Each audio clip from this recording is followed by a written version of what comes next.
Welcome to Paddlecast with Betsy and Billy.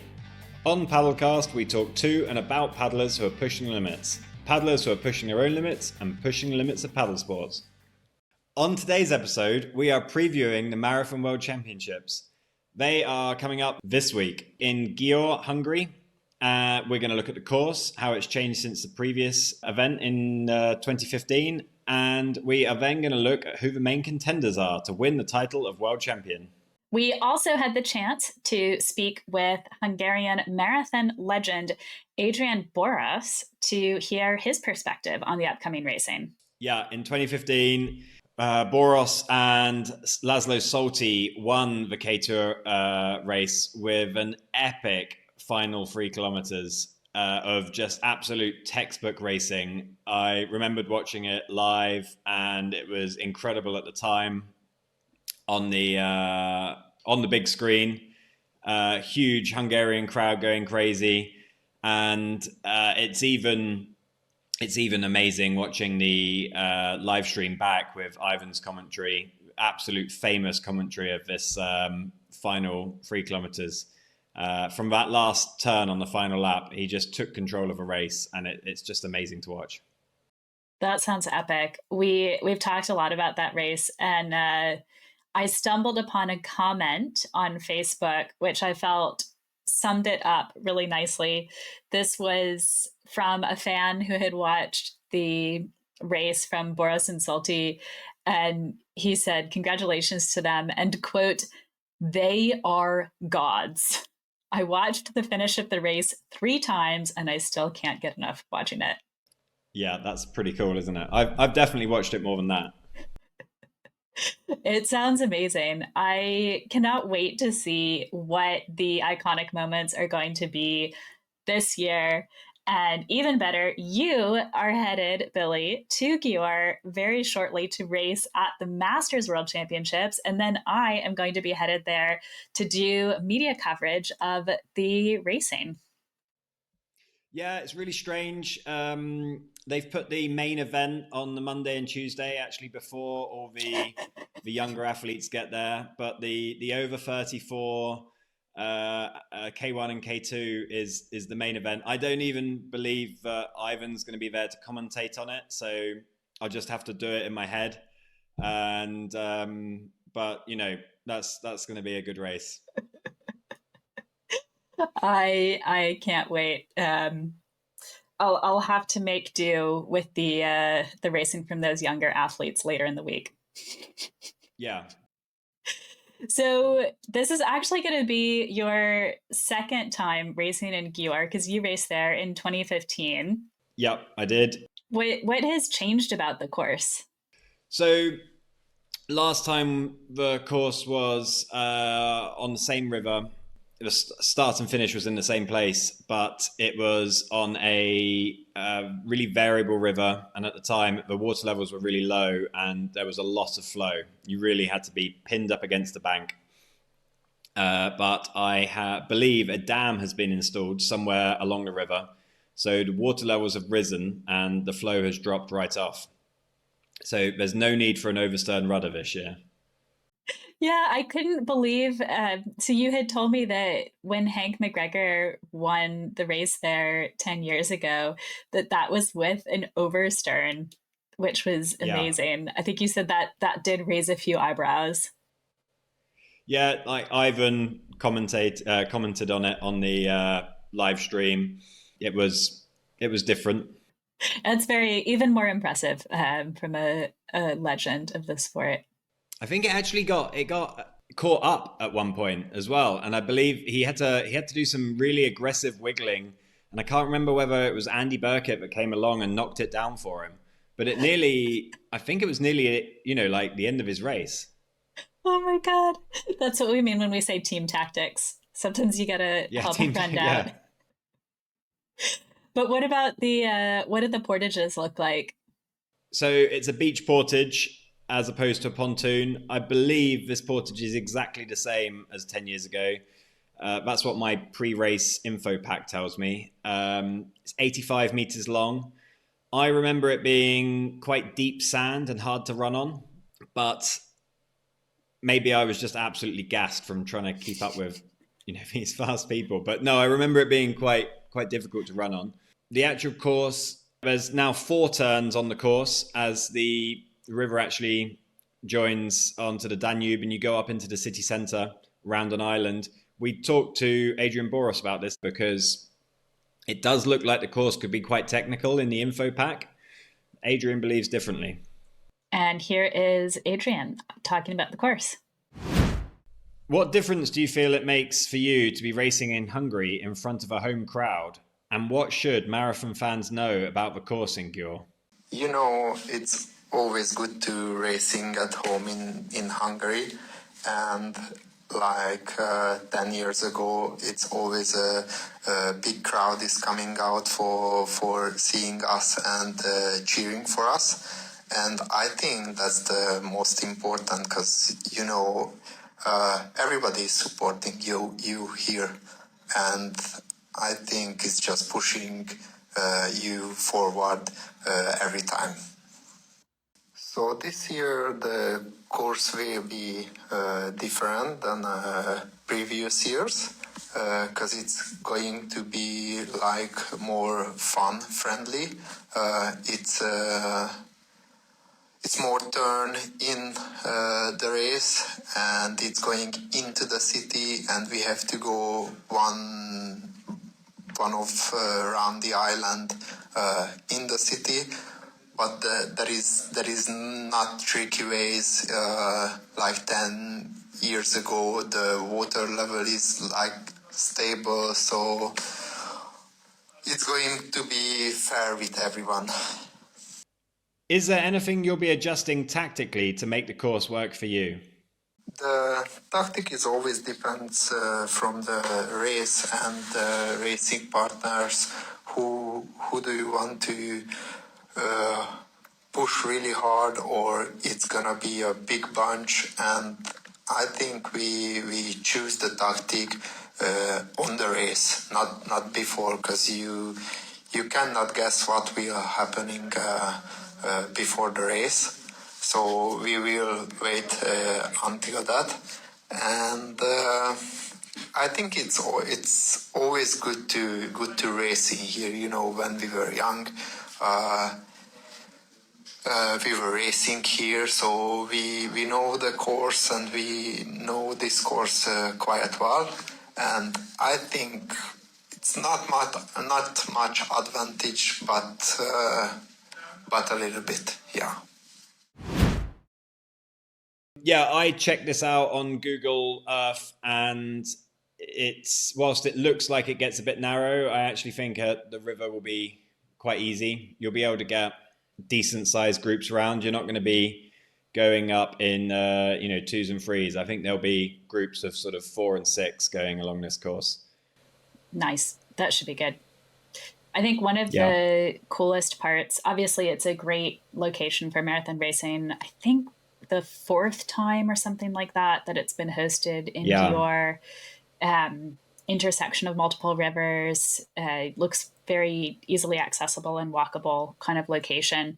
But the biggest perk of racing in Hungary, right, is the crowds. Yeah, I mean, this is just the best thing about this race. It will be the atmosphere. I was completely blown away by how loud the crowds were in 2015. And the cheers when Hungarian paddlers made moves it was deafening.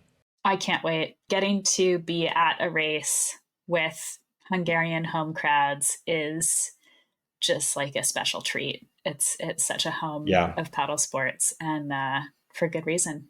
I can't wait. Just a quick interruption before we move on to top contenders. After we recorded this episode, Billy arrived in Gyor for the Masters racing and had a chance to scope out the course. So here is Billy highlighting a few key differences from what we expected about the course, plus one notable insight about a paddler who seems to be in better form than we realized. I've now had a chance to check out the course, and actually I've found it is very different to what I was expecting.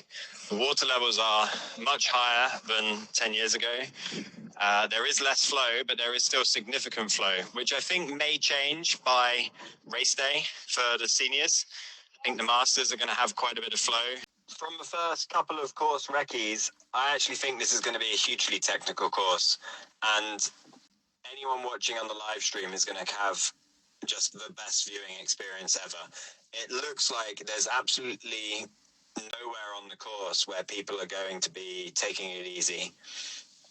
When you go, the downstream will be quite short, and then there's large amounts of the course where you're going to want to be on the front of this group.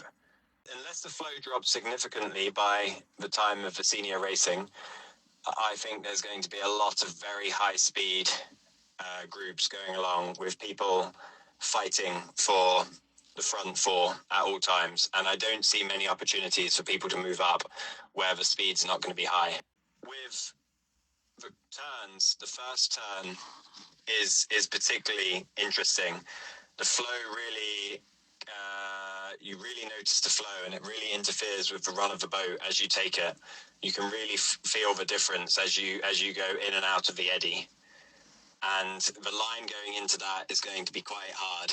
The portage 10 years ago was significantly longer due to the lower water levels, and there was quite a lot of sand. This year, the water levels have risen, and there is no sand. You're straight under grass. And actually, the portage is really nice. It does shelve off a little bit quickly, but actually, we have done I'd say we've done 10 portage practices, and we haven't had a major issue on all of them. It's actually a very nice portage to run over and get in and out.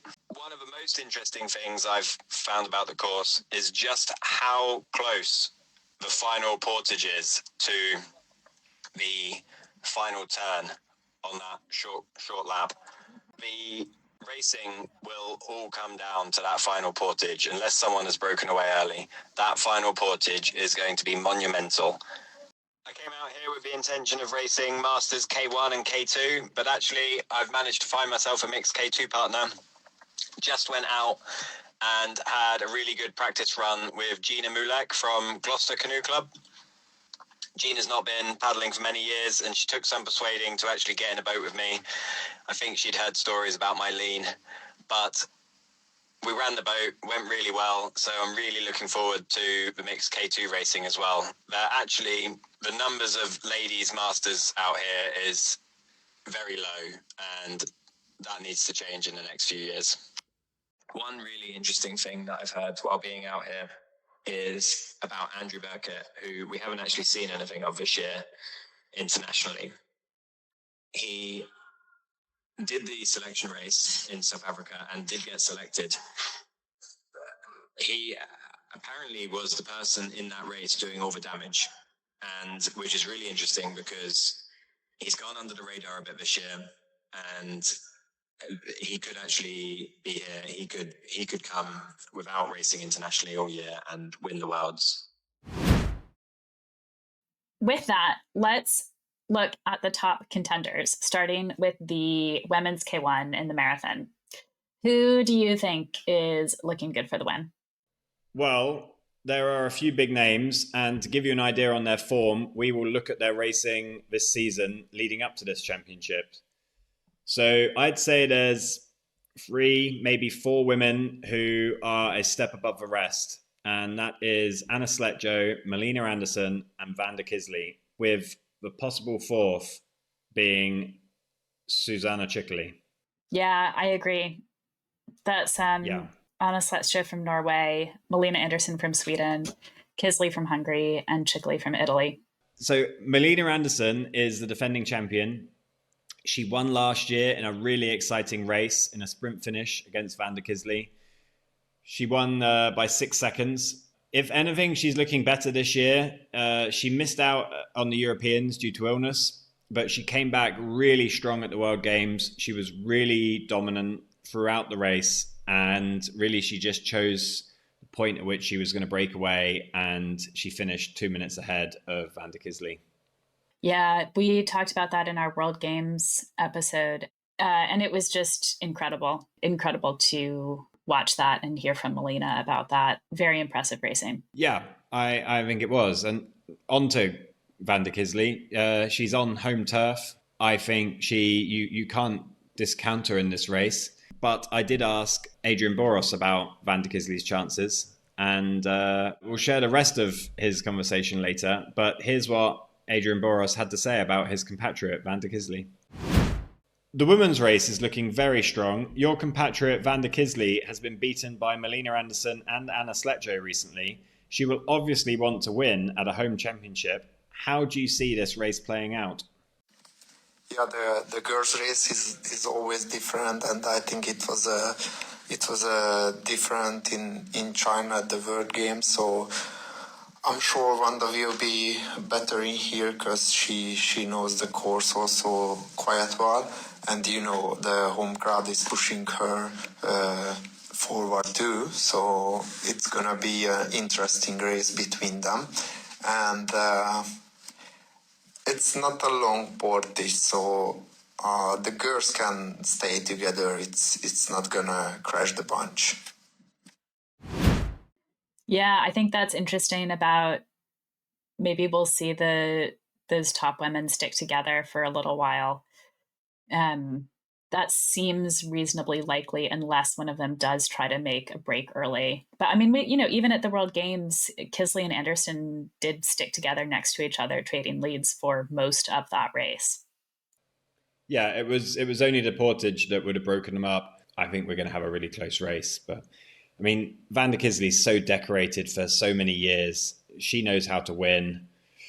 I think maybe her competition has just got faster in the last few years, though. She lost to Anna Sletsjoe at the Europeans, and she's going to have to reverse that. Yeah. I mean, it's good to see the really high levels of competition, and be in a position where we don't know for sure who's going to win this. It really could be any of them. And Anna Sletsjoe, as you say, so she beat Vanda Kiszli at the Europeans. It was her best marathon result ever.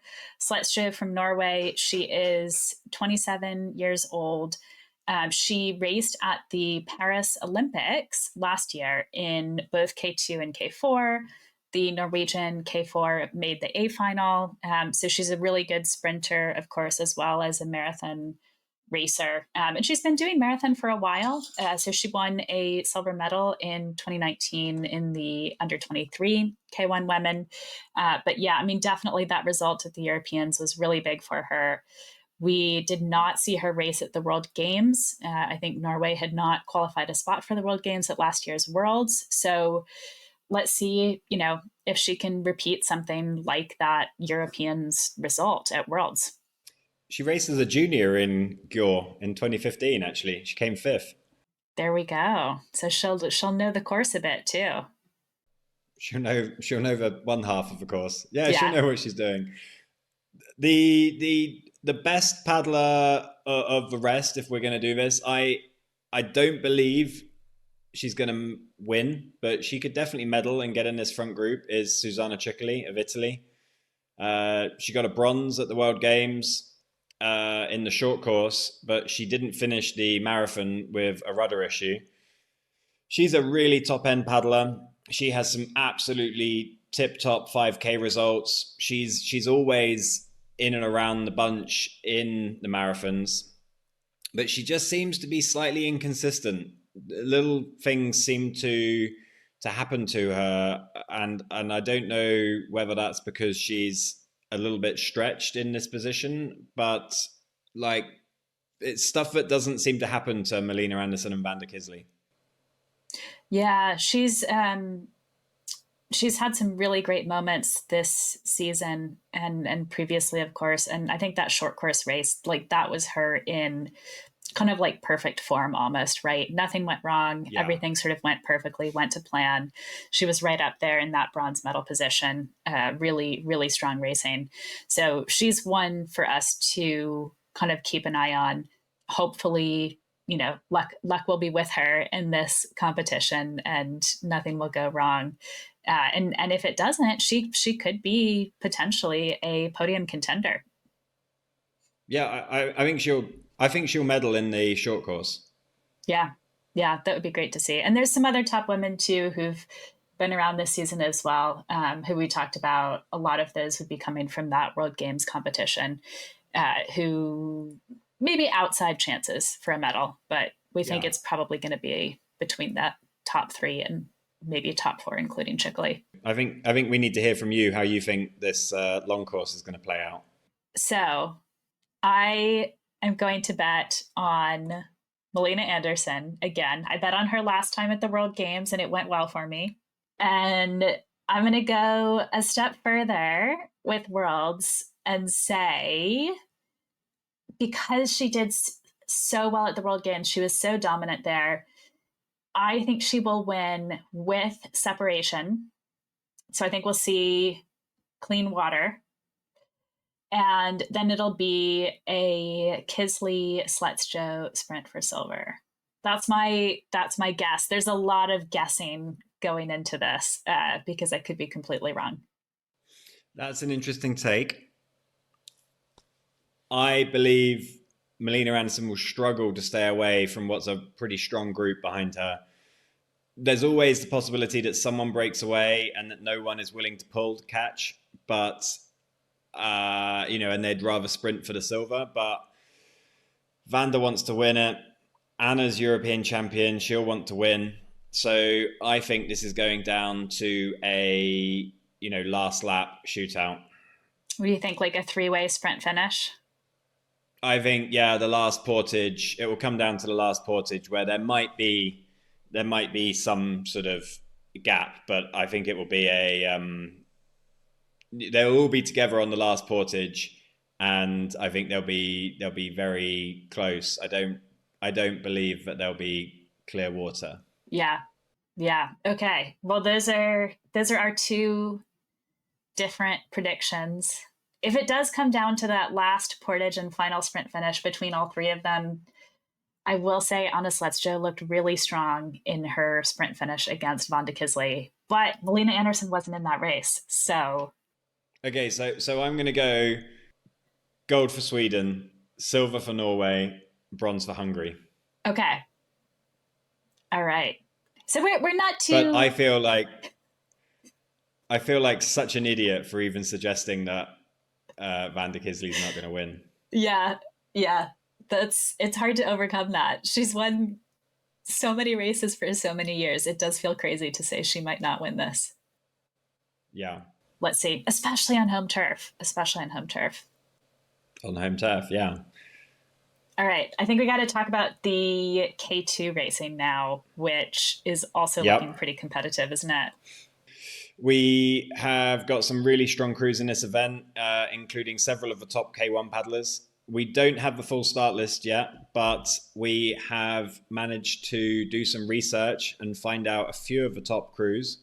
So Melina Andersson and Ella Richter will be racing in their K2. They didn't K2 at the Europeans, but they did get a bronze last year. And looking at how Melina Andersson is going, they could go better this year. Yeah, and actually we spoke with Melina, I think it was a couple of weeks ago now, about her World Games and her lead up into the Marathon Worlds. And she did mention that she and Ella have a new boat that she thinks, I think she said it's going to have better steering maybe than the boat last year. And she did say she's looking forward to this race. Yeah, so that could be good. Spain have a top crew who we have spoken to recently. That's Tania Alvarez and Tania Fernandez. They won the Sella and they were 4th at last year's Worlds. They could be a serious contender. Obviously, then you've got the Hungarian boats of Vanda Kiszli and Zofia Serafin and Panasinko and Panacepe. Absolutely, all top contenders. The Hungarian crews won gold and silver at Europeans, so we know they'll be coming in strong. And then we'll also have two South African crews who look really strong. One is Saskia Hockley and Pips McGregor. Hockley raced with Christy McKenzie last year, but then with Pips McGregor, their K2, I believe, beat the other South African K2 at Nationals, that other crew who's going to Worlds is Jade Wilson and Jenna Nisbet. So another really strong K2 crew. So 2 strong boats from South Africa there could certainly be in the mix. And I thought Saskia Hockley, we talked about this in our World Games recap. She looked really good at the World Games. So yeah, she's definitely in form as well. Yeah, lots of crews similar to last year. So this could be some really tight racing. Yeah, I think it should be good. Well, what about the men's races? Should we start with the K1s? So in the senior men, we have a really interesting race. We have Mads Pedersen, Hamish Lovemore, Andrew Burkett, who I believe might be a step above the rest of the field. There is definitely a few paddlers that could get in a front group with those 3. James Russell, John Vold, Nico Paufler, Jose Romalio, Balant Noe, Jeremy Candy, that could all make that front group. They're all top paddlers.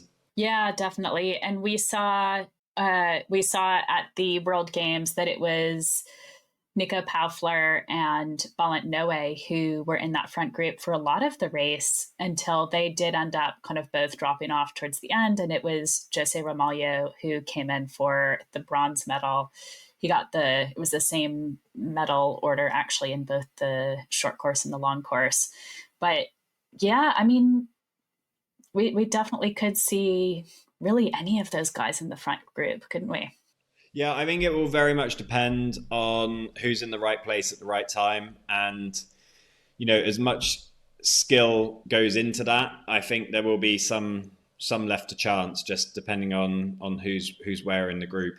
Yeah. You would think that Jose Romalio's got the skills and the history of paddling to be in that right place at the right time. He will have a good chance. And I will say, we haven't really seen much of Andrew Burkett this year. He has been quiet, and I don't believe he's raced abroad. I think he's raced domestically.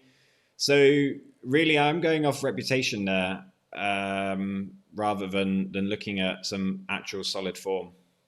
Yeah, and I mean, his racing against Hamish in South Africa, I think, has still been close. And, yes. He's certainly, just because Hamish has beaten Burkett, like Hamish has had such an excellent season this year.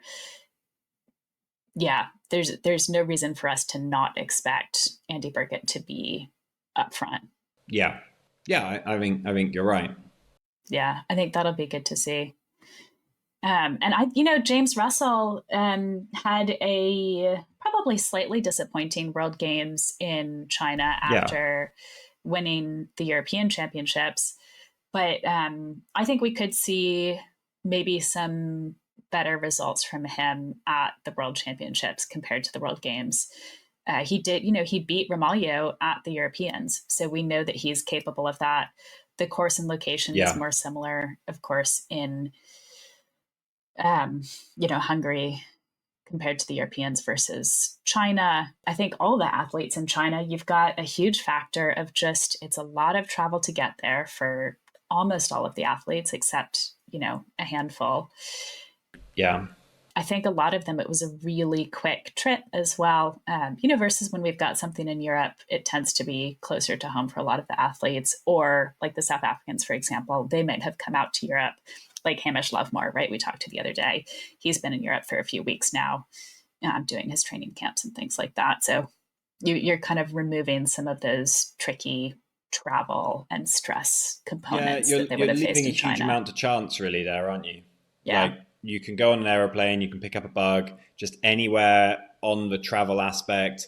You can pick up a bug from, you might not find any food that you like, you might suffer from jet lag worse than others. Like, if you can sleep on the plane better than the next guy, it all changes it. Yeah, absolutely. So it's, we could see pretty different results compared to the World Games. So shall we have a little look about what these athletes have been doing this year? Yeah. Should we start with Mads? Oh, I love talking about Mads. So he has been focusing more on the 1,000-meter in the last couple of years, but he still has had top results in the marathon. I believe he may have actually improved his marathon performance by working on his 1,000 meters. I'm pretty sure he PB'd at the World Cup in the 1,000 meters this year. He got gold at the World Games in the short and the long course. He skipped the Euros, but he then did get the gold in the 5K at the World Championships. He did, yeah, and he beat Hamish Lovemore on that 5K as well as both World Games events, and won that sprint finish against Hamish Lovemore in the World Games Marathon, which we were so shocked and impressed by. So he's looking really, really good. I mean, Mads is looking... Yeah. I think we did start to count up how long it's been since he's actually been beaten in a marathon race and decided it's about 3 years. It's about 3 years, and that was in a race where he fell in, I believe. So that's pretty good, isn't it?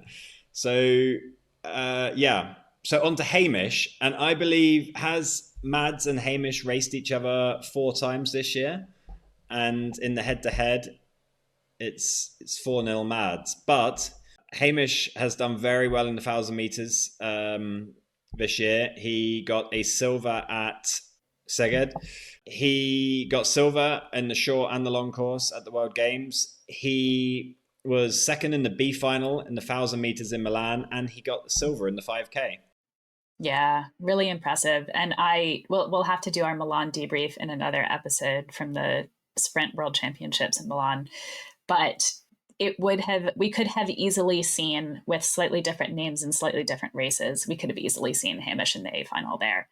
And it was a stacked A final. I mean, truly just full of Olympic A finalists and numerous Olympic medalists and Olympic champions and world champions, just all in that same final. So there was an element of chance, I think, that took Hamish out of being in that A final. And he still did really well in that B final too. Hugely impressive. Yeah. All right. So that was Mads and Hamish. Andy Burkett, right? We've said it's mostly domestically that he's done well, but he's been right up there with Hamish Lovemore. James Russell, I just had the pleasure of watching James Russell at a race in the UK, the Thames 200 Ultra, where it was a relay race of 200 kilometers, and James Russell did the first 2 legs K1, which was about 64 kilometers all in one go, with some really tricky portaging too. And he actually had to go up in that first leg against Will Short and Alex Morgan, the junior boys K2, who we'll talk about a bit later, but they are medal contenders, hopefully, at the World Championships in that junior K2 category. And he looked, I think he was tired at the end of the 65K, but it was a pretty good training run for Jimbo. And I was not convinced he was tired until I did see a photo later that confirmed he looked a little bit tired. But when I saw him, I thought he looked pretty fresh, having gone 60-something kilometers at pretty full-on pace. Yeah, I think he's going to be a good bet for, a good result in Hungary. We've also got John Vold. He's been having a brilliant year at in the sprints, and he's had some great 5K results. He got bronze in the long course of the Europeans. He got heat stroke at the World Games, and sort of scuppered his thing there. But he has had some really good results, including the 4th in the 5K in Milan. So he's really stepped it up in the last few years, and this year it's sort of now you have to include him in the conversation for who's going to be on the podium. Yeah, absolutely. And as you say, he has had a little bit of bad luck too. I think at Europeans, he also fell in on one of those races. there's some tight Right. technical moments where the group kind of got squeezed on bridges. I want to say maybe that was where it happened. Yeah. So yeah, when he is, when he's not facing any kind of bad luck or anything, he's had some incredible results and looked really good.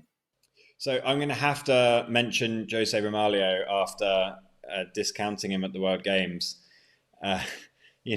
He's got way too many good results to mention through the years, but he got double bronze at the World Games. Him and Fernando Pimenta won the Europeans in the K2, and he's going to be up there. Yeah, and when we talk about like consistency or paddlers who end up with little like bits of bad luck or incidents and things like that, Romaglio just wins on consistency, doesn't he?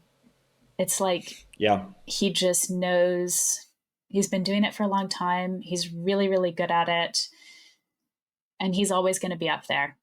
And if anyone wants to beat him to a medal, they are working really hard against him to do that. Yeah, exactly. Yeah.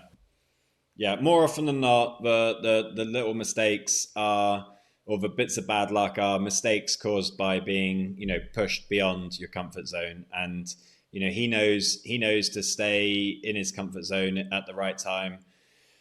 There is definitely times when people do get a bit of bad luck, but what is the famous saying? The better you get, the more luck you have. Yeah, he would seem to prove that true. I was really interested, at the World Games, he was not in that front group, right? We had some of the other guys in the front group, which was very, very impressive, but they did eventually drop off because they couldn't keep pace with Mads and Hamish. And Romaglio just, seemed to put himself in a safe position, I guess I would say, like where he was still in the mix. And then because he is such a strong athlete too, was able to kind of come from that position, a little ways behind the other guys and get into bronze. So interesting tactics. There's probably a lot to learn from watching Romaglio. For sure. We also need to mention Nico Paufler, who was a bit quiet at the Euros. He was in and around the back of the group, I believe, but he really made the step up at the World Games. He made the front group for the first few laps. I think shows, these top guys are all in and around the same sort of standard, and you can sometimes catch a lucky break and get in that front group, and sometimes you don't, and that does just depend on whether you are in the right place at the right time on the group. And you can't cover it at every single minute of the race. Sometimes you are going to be in a different position in the group. Yeah, no, it was really impressive. And yeah, it's not easy to get into that front group, let alone stay in it for more than, a few hundred meters. Yeah, exactly. Should we mention Jeremy Candy? Yes. Jeremy Candy, who always goes very well. Yeah. And he was in that sprint finish for the bronze against Jose Romaglio at the World Games too. Yes. Yeah. He's a top paddler, isn't he? Yeah. Very good. Former world champion in the K2, I think. I believe so. And Sella champion. Yeah. Yeah. So Jeremy Candy could be up there. So prediction? Oh, yeah, I love being wrong. So I will go first this time. I am backing Mads to win this in a sprint finish from Hamish in second. And in third place, I am backing Jimbo. Ooh, okay. So you think Andy Burkett might not make the podium? No. Okay. All right. That is my prediction. Jimbo. All right. I will. Oh, it's really hard to bet against Mads, but if you are betting on Mads, I kind of want to bet on Hamish. You're allowed to go the same. Yeah. Yeah, I don't know. I think let's give it some variety.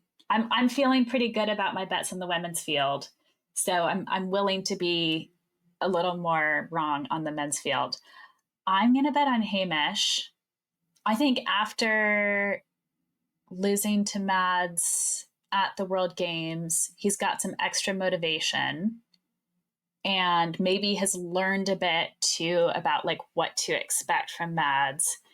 And because we'll have so many strong paddlers who might be able to stay near the top, it could be harder for Mads to break away.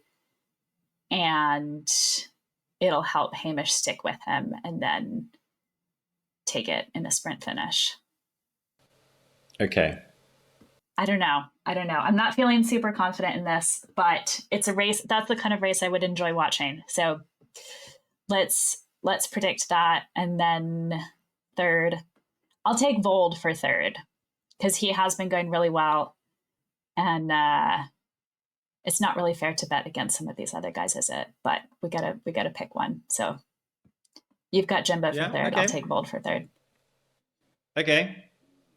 On to the K2 men, and I have sort of three standout crews.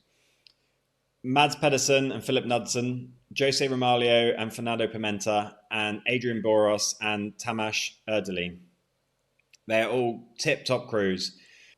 Jose Romaglio and Fernando Pimenta are the current European champions. They're the current world champions. I think when you mix the skill of Jose Romaglio and the speed of Fernando Pimenta, they are a truly formidable partnership. Actually, did you see Fernando Pimenta posted a picture of himself in the gym last week? And he is in truly unbelievable condition. I saw that. It was, I thought I was looking at a bodybuilder rather than a kayaker. Yeah, that was crazy. They're going to be extremely tough to beat, but if you're going to pick a crew to beat them, you're not going to want to look far away from Mads Pedersen and Philip Knudsen. So Mads is multiple senior gold medalist. Philip Knudsen, I believe, is undefeated at under 23 level. I think this will be a potential gold, especially if Mads wins the K1 in a sprint finish. If he breaks away early and paddles on his own for a large amount of a race, he may not be fresh enough. Philip Knudsen races on the Friday in the under-23s, so he will have an extra day's recovery from the rest of the field. And last year's bronze medalists and this year's European silver medalists and silver at the Sella Descent is Adrian Boros and Tamas Erdely. They have been racing since 2021 together. They are going to be seriously hard to beat. As I said earlier, Adrian had a tactical masterclass 10 years ago to win gold. Yeah, it sounds like some incredibly strong pairs in that men's K2 race. And all of those guys are just really experienced, really decorated. It could end up being pretty close. Did you ask Boros what he thinks about it? Yeah, I did. I made a little mistake in this question. I got muddled up with my South African crews, and I included Hamish Lovemore and Andy Burkett, who aren't actually racing K2 this year. But I said, you had great success 10 years ago with a tactical masterclass in the final 3 kilometers to win gold in the K2. You are going to need to come up with some more magic this year with some very good crews. Lovemore and Burkett, Pedersen and Knudsen, and Romaglio and Pimenta all offer serious medal potential and will all come with a slightly different way of winning. What do you think your key advantage will be? Yes, it was good 10 years ago, and we had a great race there. I changed a few partners during the 10 years. But now I was staying with, I'm gonna paddling with Tamas Erdely this year, like last 2 or 3 years. So we know each other quite well. I think against us is Lovemore and Birket not racing, so they are quite good, but they are not. They are racing only K1. We don't know a lot about Pedersen and Knudsen, but you know they're really good at K1, so I guess they will be good at K2 also. Ramalho and Pimenta, they were won the last few World Championship, and I think they are going to be really good this year again. We are not planning anything strange against them. We just try to race, and we try to push as hard as we can, and we will see. We will see the results, and that's it. That's great. So, classic racing. Classic racing. It's interesting that he says he's not going in with a plan or to do anything strange against them. I think he needs to come up with a bit of a plan against Pimenta at the end, because I can't think of anyone that's beaten Pimenta in a sprint finish in a long while. Yeah, well, he said he's not going to do anything strange. And, we never know how much these racers are actually willing to share with us and what maybe conversations might be happening that don't make it onto our into our journalistic ears. So yeah, that's very true. Yeah, I'm sure there's still a plan there, but yeah, it's going to be tough, isn't it? Yeah, really tough. In my mind, if Adrian wants to win that, he's going to need to break away earlier. But he's a better judge of it than I am. So yeah, I wouldn't want to face Pimenta in a sprint finish. No, it'll be tough on it. That's going to be tight. But yeah, Boros and Italy have had some really good results together, really good racing together. Boros knows the course. He'll have the hometown, or at least home turf advantage, cheering crowds for the Hungarian boat. Could be a good fight to the finish. Yeah, and I thought it was an interesting point about Pedersen and Knudsen because, of course, as he says, and we talked about, they're both really good K1 racers, but there's a little magic to a K2 that's not just being good K1 racers, right?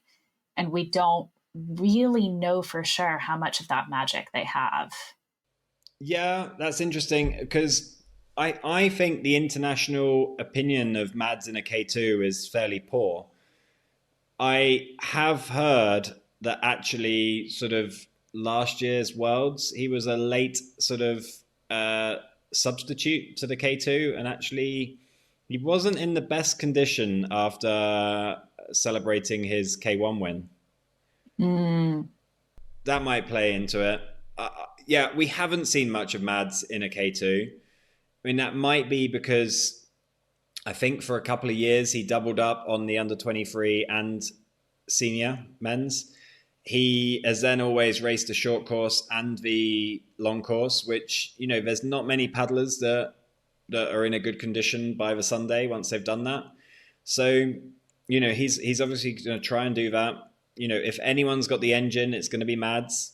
Yeah, definitely. And I mean, depending on how he's thinking about that K2 race as well, it's the last race of the weekend. Is he going to intentionally save anything for it earlier in the racing? It's hard to imagine. He won't save anything. I don't think he'll save anything for the K2. But, I mean, that was just the only thing is historically Mads has won by a clear margin, having broken away, sometimes as early as sort of halfway through the race. And if he can take this to a sprint finish, he won't be expelling as much energy throughout that race. And he might be slightly fresher. Yeah. Well, let's see how it goes. They, if it goes really well for that Danish crew, maybe they could be good enough to challenge those other two guys and also be the sort of crew who we would see more from in the future. Yeah. Well, let's see. Let's talk a little bit about a few other interesting battles. So we don't have time to get into all of the races, but what other battles are you looking forward to watching? I'm really looking forward to seeing a rerun of the Wilshire Leonardo Candela battle that we had at the Europeans in the junior boys. Yeah, I think that'll be good. And I think Sean Butterly could be in the mix too from Ireland. Yeah, definitely. And then Will is also racing K2 with Alex, right?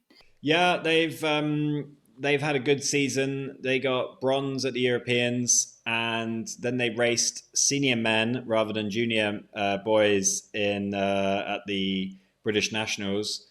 And they were also a pretty solid first leg of the Thames 200 Ultra last week. They were, yeah, going up against Jimbo. So Will Short and Alex Worgan. Looking forward to seeing how they go. Really, really promising junior crew from GB. Yeah. Be interesting if they can sort of bridge the gap to the Hungarian boats that sort of dominated at the Europeans. Yeah, Hungary, I mean, especially with the racing in Hungary, and Hungary is already so strong, especially in those junior categories. Yeah. Have you got anyone that you're looking out for? Yes. So I am looking forward to seeing Beth Gill go again, the GB canoeist. She looked like she was a shoo-in for gold or silver at the European Championships. And I think that was in the short course race maybe, and then had a little bit of an incident on one of the portages and missed out on the podium. So I am hoping that she has a clean race or a couple of clean races this time and maybe is able to make it onto the podium again. She's still, I think, in a little bit of a recovery period from a shoulder surgery. So hoping things go well for her this time. And then on the junior women's C1 race, we have Isabella Keane, who I think this is her first international marathon race. She's young. She's, I think, 15 or 16 junior racer. And she looked great at the marathon nationals, the UK Marathon Nationals in Norwich a few weeks ago. Promising junior C1 paddler. GB is not, we don't have the deepest, we have a much deeper bench in kayak than we do in canoe. And so it's exciting to see a junior girl coming up there. So I think Bella could go well. Yeah, good luck to her. Yeah. And U23 might be a little bit crazy again, right? That was some good racing at Europeans. Yeah, I'm going to put it out there that while we bet on, or we don't actually put real bets on, but while we speculate on the podiums of all the other races, for the under 23 boys, we should actually sort of speculate on number of swimmers, number of crashes, number of times someone gets a paddle to the face. I think that would be good. We could do maybe like a bingo card or something, because that was really fun to watch at Europeans. You'd probably get bingo pretty quickly. Yeah, you'd get bingo pretty quickly, wouldn't you? Yeah, you'd have to put some real crazy stuff on there. I mean, Philip Knudsen, who I heard somewhere he was undefeated at under 23 level. He is got to be favourite to win this. And actually, as we said earlier, the good people keep themselves out of trouble. Well, he seems to do that. Yeah, that's true. That's true. So let's see how that race goes. It'll be a good one to watch for sure. And then the short course racing, do you think there's anything particularly notable that'll be different in that compared to the marathon? No, the only one there is, I believe, Fernando Pimenta is one of the few sort of people that races the short course and then doesn't race the long course. It would be very interesting to see if he wins that against Mads and Hamish. Yeah, and that was what he did at Europeans, was win the short course and then skip the long course. So as we said, he's definitely in form and probably the favorite to win I wonder whether, it's largely the same faces. He's sort of one of the only ones that, saves himself.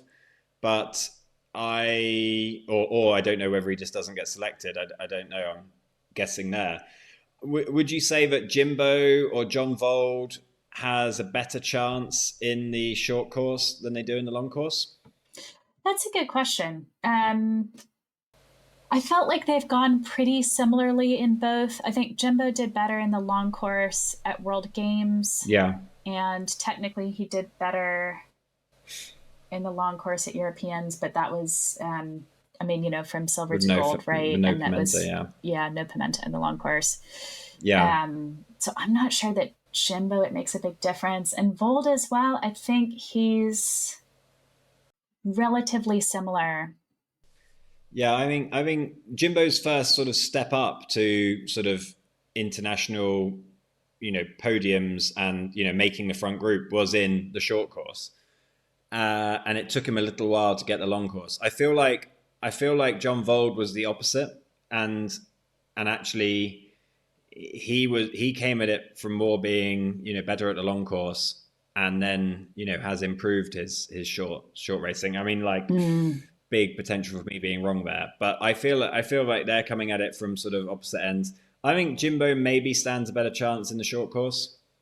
Yeah, potentially. But then I've got him down for a bronze in the long course as well. So that's true. Yeah. Yeah, and so much just depends on like what happens during the race and that element of luck too, right? Because there's kind of more. Yeah. If something goes wrong in the long course, you have more of a chance to recover. If something goes wrong in the short course, you really can't come back from that. You're done. Yeah. So, I mean, that does play a bit of a role. Now, that's obviously not true across the board, right? If your rudder completely goes on the long course, you're probably not coming back from that. But yeah, but it's just something like if you're on in a backwash and someone defends their side in the long course, or someone doesn't defend their side and takes the V-wash, that might push you back in the long course, and it takes you a little bit of time to regroup and get back in a better position. In the short course, that level of luck, the difference between someone deciding to defend their side and knocking you out the V or knocking the group back, that can that's completely it, over. Yeah. So it's hard to say, but I think I like the idea that maybe the short course could be a bit of a like testing ground or proving ground for athletes maybe coming from shorter distance racing too. Yeah. We'll see. I think Pernille Hostrup kind of did that. Pernille Hostrup from Denmark, who I believe medaled in the short course at Europeans and then went on to get the bronze medal in the marathon at the World Games. Yeah.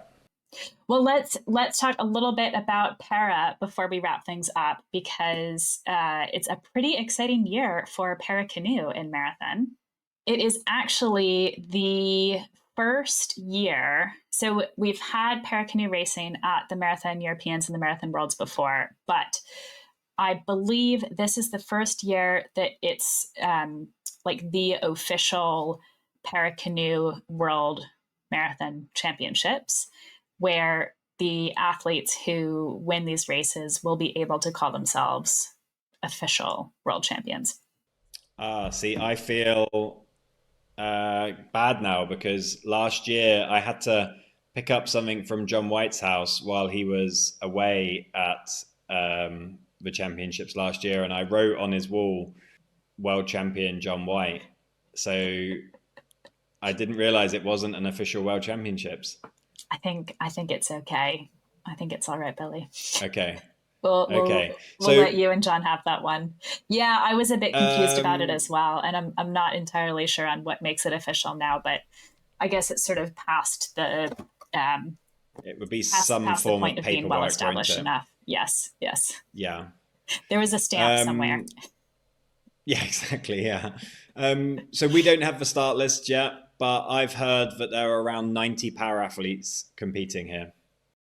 That's really, really exciting numbers to have such a big category of racers in the marathon paracanoe, which is, not quite as well established as the sprint paracanoe, which has been growing a lot, especially over the last few Paralympic cycles.